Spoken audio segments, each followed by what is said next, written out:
Buenas tardes a todas y a todos, compañeras, compañeros, amigas y amigos, todas y todos. Continuando con nuestro proyecto y agradeciéndoles de antemano por ver nuestros videos, desde nuestro canal de YouTube, Artículo 7º Constitucional, en esta ocasión les exponemos un tema de mucha controversia, el tema denominado Origen de la Unidad de Medida Actualizadora, más conocida como UMA, y su impacto en los pensionados y jubilados.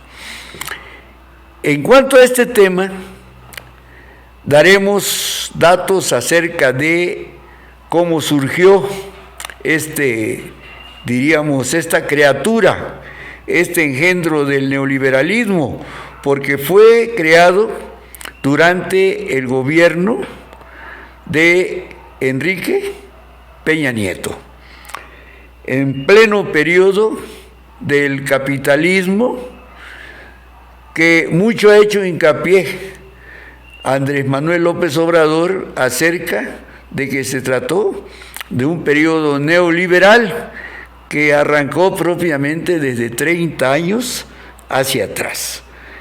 Este es en cuanto a la primera parte.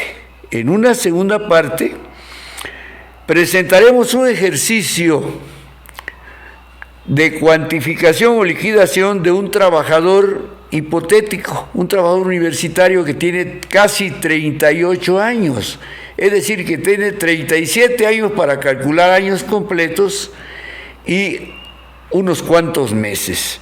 Este trabajo lo desarrollaremos conjuntamente con un compañero viejo conocido de los universitarios, porque laboró alrededor de 34 años en la Universidad Autónoma de Guerrero, y toda esa vida laboral la desempeñó en el área financiera, haciendo desde nuestro punto de vista una magnífica labor en ello.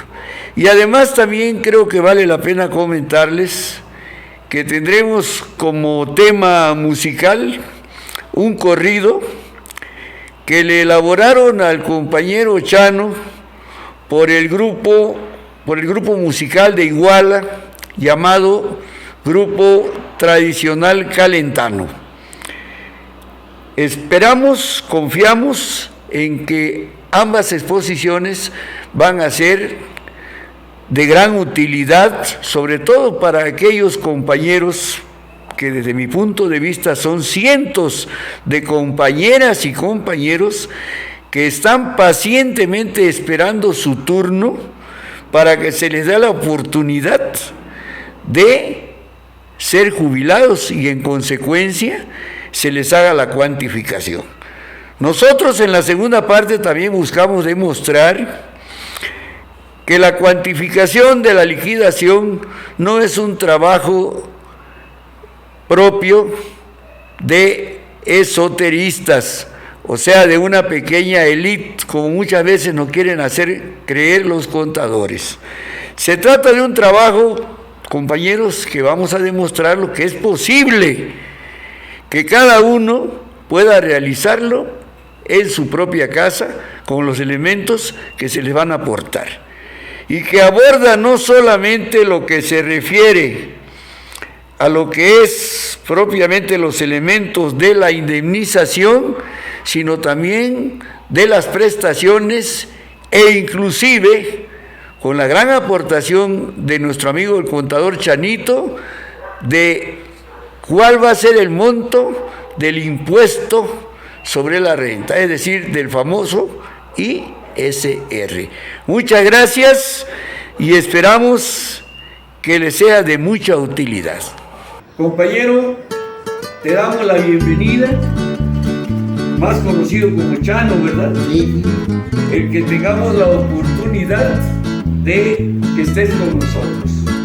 Tienes un vasto currículum, leíamos un currículum, Chanito, y la verdad que siento envidia cuando veo que has tenido un desenvolvimiento muy importante y que sí conoces verdaderamente las finanzas de esta universidad, porque sé que no solamente fuiste jefe, fuiste dirigente, sino que además fuiste de los que en el lenguaje coloquial se les llama talacheros. Te metiste verdaderamente en la cuestión de las cuentas, de los números, ¿no? Y dedicaste muy poco tiempo a la política, estuviste más metido en lo técnico, ¿no? Exacto. Cabe destacar, por ejemplo, que cuando tú ingresaste a la universidad, fuiste responsable del área financiera de la Escuela Superior de Agricultura. Exacto, sí. Después ocupaste otro puesto, fuiste jefe de departamento de nóminas de la universidad. Después fuiste jefe de área de nóminas de la UAC. Luego jefe de departamento de nóminas, cuando menos por 2 veces. Fuiste subjefe. Decíamos detallar aquí, en esta breve reunión, todo tu currículum, pues es difícil, ¿no? Porque es bastante extenso. Fuiste subtesorero, fuiste responsable del componente conceptual del módulo financiero de la universidad, fuiste responsable conceptual de PRONAT, fuiste jefe del área de ingresos por allá por el año 2013, fuiste integrante del comité interno para la armonización contable de la universidad, estamos hablando del 2016, fuiste coordinador del comité técnico de armonización contable de la Universidad Autónoma de Guerrero, consejero del Consejo Estatal de Armonización Contable de Guerrero, suplente del rector ante el Consejo Estatal de Armonización Contable de Guerrero, subcontador general de la Universidad Autónoma de Guerrero, secretario de organización del Comité Directivo Nacional. Estamos hablando del Comité Directivo Nacional de Nueva Visión Social para México, con sede en el estado de Guerrero. Fuiste consejero del Consejo Estatal de Armonización Contable de Guerrero, allí en mayo del año 2017. Contador general de la universidad del 2015 al 2017. Fuiste responsable de la elaboración del manual de contabilidad gubernamental de la universidad. De nuevo, contador general de la UAGRO. Pero más allá todavía, podemos mencionar entre otros cargos de responsabilidad, decíamos los siguientes. Fuiste responsable también del área financiera de la Unidad Académica de Ciencias Agropecuarias, ya que regresaste a tu base, ¿sí? Ya propiamente, ¿no? Del 2017 al 2021. Y sin duda, Chanito, que esta labor ha sido una labor bastante copiosa, abundante, extensa, ¿no? Y que yo sepa, pues no tuviste antecedentes de ser un hombre corrupto, ¿no? Un hombre que aceptara la famosa muchada, ¿no? Que se vendiera ahí, que hiciera trinquetes en la administración de la universidad. Eso es muy importante destacar. Sí. Entonces, Chanito, mis respetos para ese papel decoroso, honroso que desempeñaste en la Universidad Autónoma de Guerrero. Chanito, aprovechando el hecho de que estás con nosotros, de que nos has concedido el honor de acompañarnos en este proyecto, pues la verdad que vamos a aprovechar tus vastos, decíamos, conocimientos en cuestiones de finanzas. Y el día de hoy, antes de que hagas ese desglose, esa cuantificación de un caso que nos serviría de modelo, ¿no? Para que los trabajadores universitarios puedan hacer también lo propio en sus casas, aplicando esa misma metodología, esa disciplina. Pues diríamos en primer lugar lo relacionado con la UMA, ¿no? Desde su origen. Y de esto de manera muy puntual, porque el tema es bastante extenso. Nuestro canal le hemos dado el nombre de Séptimo Constitucional, ¿sí? Artículo 7, ¿no? Esto en la constitución política de nuestro país se establece claramente, ¿no?, el derecho que tenemos los mexicanos, ¿no?, de opinar, de expresar nuestras ideas libremente, sin que seamos objeto de represión por parte del Estado. Entonces, la UMA, decíamos, fue aprobada, fue acordada por el gobierno priista, allá decíamos en el año 2016. En el año 2016, cuando se crea la UMA, los argumentos fueron de que la UMA se creaba porque si no se creaba la UMA, entonces el salario mínimo seguía atado, ¿sí? Continuaría atado, en este caso, a una serie de, diríamos, de obligaciones, como las multas, los créditos hipotecarios, ¿sí? Y por tanto, la manera, decíamos, de que pudiera resolverse esto era desligando. Se habla de la desindexación, es decir, de romper, ¿no?, con esa relación de subordinación o de vinculación existente entre el salario mínimo, ¿sí?, y ese tipo de obligaciones que mencionamos.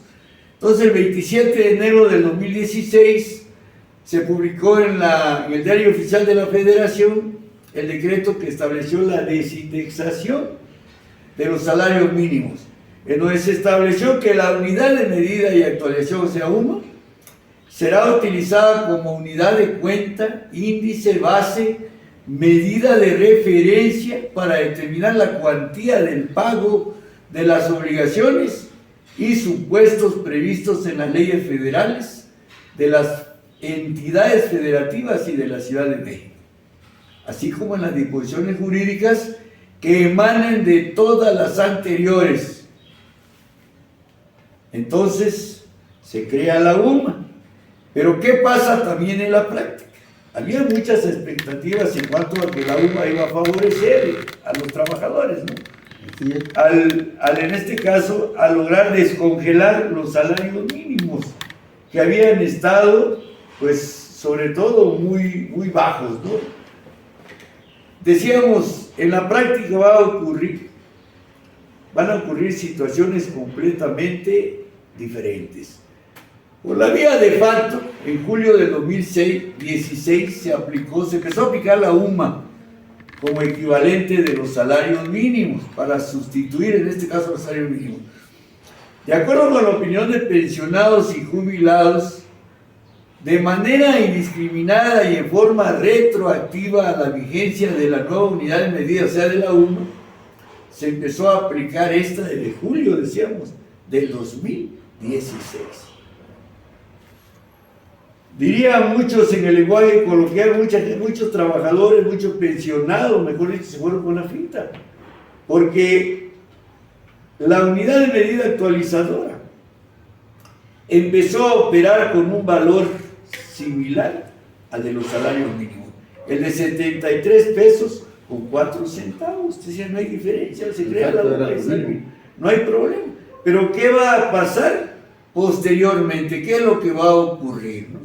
Si la finalidad de la UMA en su creación fue tener como objetivo el sustituir el veces salario mínimo para reducirse el impacto inflacionario en caso de un aumento del sueldo mínimo, entonces, pues señalábamos, bueno, pues había mucha expectativa en cuanto a las ventajas que ofrecía la UMA, porque la UMA se iba a aplicar para créditos hipotecarios, para multas, impuestos, trámites gubernamentales y para todas las prestaciones denominadas en veces salarios mínimos. No se había en ningún momento hablado acerca de que las sumas iban a afectar en este caso a las pensiones. A las pensiones que están íntimamente vinculadas con los salarios. Con los salarios, la UMA, desde que se crea en 2016, ha ido evolucionando en cuanto a su monto, ¿no? A su cantidad. Así resulta entonces que en el 2016 se crea igualito a la par que lo que valía un salario mínimo, 73 pesos 4 centavos. En el 2017 subió a 75 pesos 49 centavos. En el 2018 a 80 pesos con 60 centavos. En el 2019 a 84 pesos con 49 centavos. En el 20 a 86 pesos 88 centavos. En el 2021 a 89 pesos 62 centavos. Y en el 2022 a 96 pesos con 22 centavos, que es el precio de la UMA actualmente. Sí, actualmente ese es el precio de la UMA. Pero ¿qué va a pasar, decíamos, en este caso, con las famosas pensiones? ¿Sí? Con las pensiones. Si nosotros nos encontramos con que en la práctica la UMA sí ha subido, ha tenido un aumento la UMA, pero ese aumento de la UMA es un aumento muy inferior al de los salarios mínimos. Aquí les presentamos, por ejemplo, una tabla comparativa del valor UMA con los salarios mínimos. Está desde el 2016 hasta el presente año, ¿no? Ya mencionábamos nosotros cómo ha evolucionado la UMA, pero ahí tenemos la comparación con el salario mínimo. Salario mínimo de los 73 pesos 4 centavos del 2016 a la fecha, nos encontramos nosotros con que casi ya duplica el valor de la UMA. Un salario mínimo vale 172 pesos con 87 centavos. ¿Sí?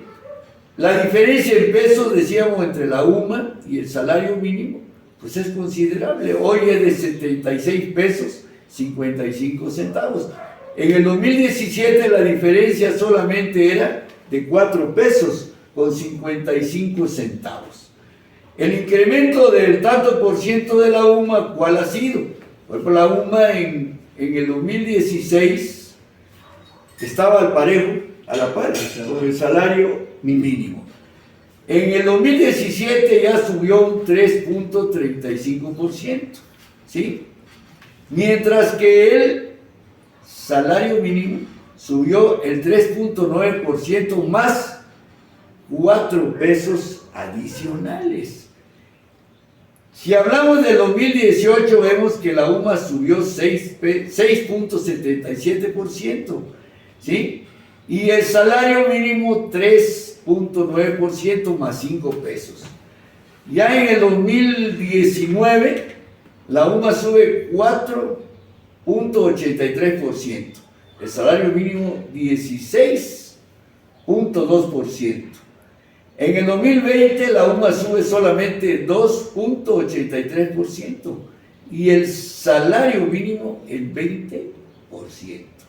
En el 2021 la UMA sube 3.15% y el salario mínimo 15%. Y en el 2022, en este año a la UMA se le subió el 7.36%, por eso anda en 96.22%. Pero al salario mínimo se le aumentó el 22%. Hay que destacar el hecho de que López Obrador, en estos 4 años de gobierno, del 2000, diríamos propiamente 19, ¿no?, al 2022, pues vemos nosotros que le ha dado un fuerte incremento al salario mínimo, pero no en el caso de las sumas. Entonces, vale la pena también, decíamos, subrayar, por ejemplo, lo siguiente. Nosotros tenemos que la brecha entre el salario mínimo y la UMA es cada vez mayor. Si nosotros, fíjate bien, Chanito, no sé cómo veas esto, mira, si nosotros comparamos, ¿y por qué hacemos esa comparación? Porque nosotros cotizamos en base a salarios mínimos. La UMA nos las aplicaron de manera no solamente injusta, sino diríamos de manera, yo estoy convencido de ello, de manera inconstitucional. Una pensión, si se hubiera mantenido como en la ley del ISSSTE del 1983, una pensión topada a 10 salarios mínimos, porque en esa ley nadie podía percibir de los afiliados al ISSSTE una pensión mayor a 10 salarios mínimos. De acuerdo con ello, entonces, una pensión ahora sería aproximadamente de 52.552 pesos 48 centavos. Y en este caso las sumas, con todo el aumento que se dio el aumento, decíamos, del 7.36%, que en pesos es igual a 6.60, es, como ahora está topado a 10 sumas, nadie puede percibir una pensión de más de 10 sumas, es de 29.250 pesos con 88 centavos. Así es. Vale la pena, decíamos, subrayar lo siguiente. La diferencia es de 23.301 pesos con 60 centavos. ¿Qué es lo que necesitamos nosotros también poner de relieve? Lo siguiente: López Obrador, los diputados de Morena, los de oposición, todo el mundo ha dicho que la aplicación de la UMA para la cuantificación de las pensiones es inconstitucional, pero hasta este momento no se ha hecho nada para reparar esto, porque eso es lo que ocurre en la práctica. El problema se mantiene, ¿sí? Y en este caso, y a los pensionados que fueron trabajadores activos no tienen mucho tiempo, pues se les mantiene con ingresos bastante reducidos, ¿no? Sí. Yo diría raquíticos, porque ya tenemos en este país, independientemente de lo que se diga, una inflación galopante. Se dice lo contrario, pero la gente que está adquiriendo diariamente mercancías se encuentra con que se están incrementando los precios todos los días. El INEGI, el instituto, en este caso, es el que se encarga de determinar anualmente el incremento a la UMA. Y el incremento a la UMA no es, por ejemplo, como en el caso de los salarios mínimos, que los hacen a través de una comisión nacional. En este caso, el INEGI es el encargado de esto porque así lo establece la ley. Saca los factores, ¿sí? Para la... Y entonces se basa en algo que llaman Índice Nacional de Precios al Consumidor. Tú viste la tabla hace un momento. Cualquiera que quiera conocerla más a fondo puede regresar, revisar el video y ver en la tabla, ¿no? Exacto. Ver en la tabla lo que yo estoy mencionando, que hubieron años en los que se incrementaba, ¿no? Un 2 y tanto por ciento a la UMA, cuando en la realidad los incrementos de costo de la vida han sido muy distintos, ¿no?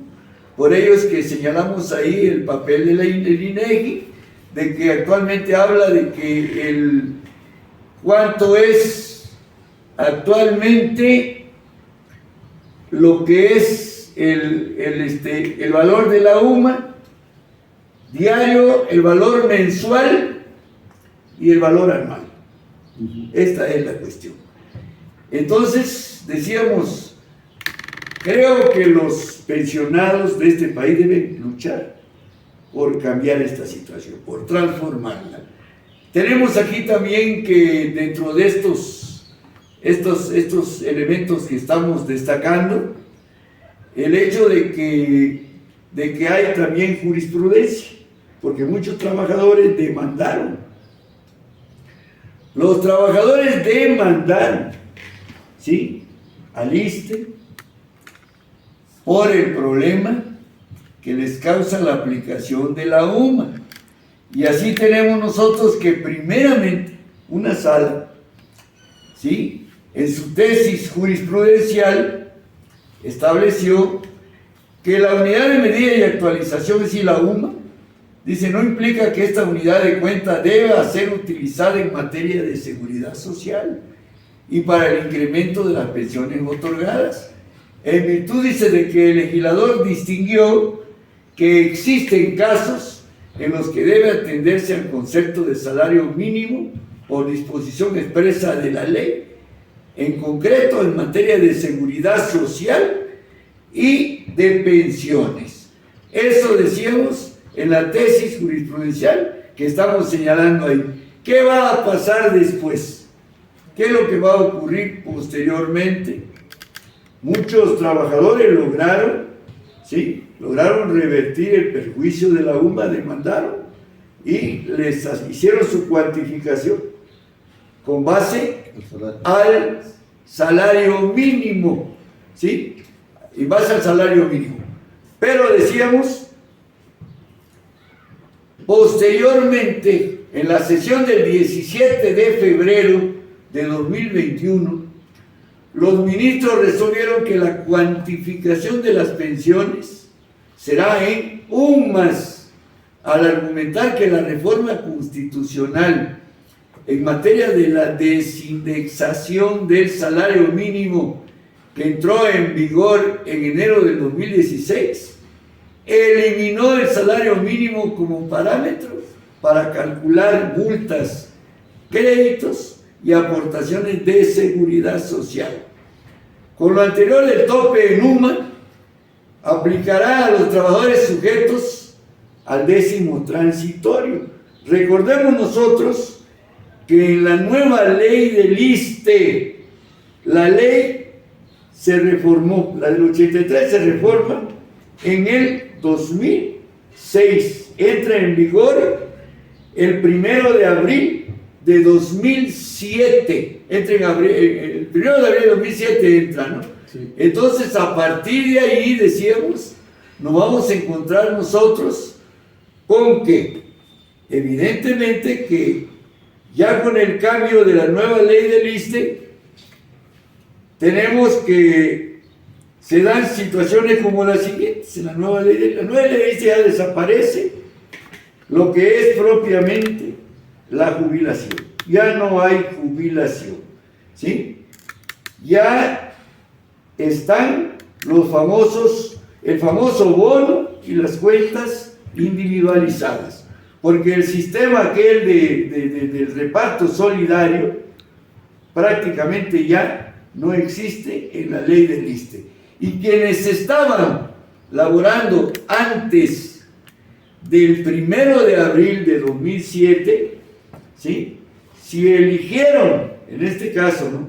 Si eligieron el viejo régimen, o sea, de la ley del ISSSTE de 1983, entonces todos esos casos quedan contemplados en los artículos transitorios, particularmente en el llamado 10º transitorio de la ley del ISSSTE. Para gozar de la pensión. Exactamente, para ellos sí pueden, eso sí podrían jubilarse, pero ya son los trabajadores ya de salida.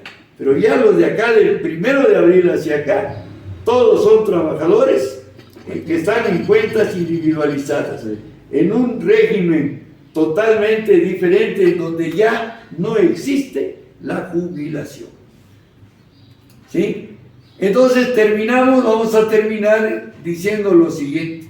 Los trabajadores perdedores que se fueron al amparo, una vez que los tribunales colegiados resolvieron la contradicción, porque hubo una contradicción hasta entre las dos salas, es decir, el tribunal le daba la razón al trabajador, un tribunal, otros no le daban la razón, generaron una contradicción de tesis, que ya en la segunda sala de la Corte se tiene otra posición, y en el Pleno, propiamente ya, el 17 de febrero, los ministros resuelven que el criterio que debe prevalecer es el tope en UMA. Actualmente, si un trabajador demanda al ISSSTE por esa causal, el juzgado resolverá conforme a topar el otorgamiento de la pensión en UMA, en lugar del salario mínimo.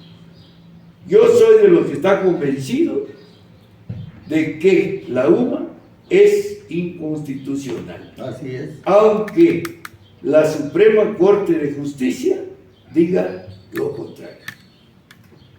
Por ello decimos nosotros que debe haber una derogación de la ley de la UMA. ¿Por qué? por inconstitucional. Pero esa es una lucha que tienen que dar los pensionados. Todos.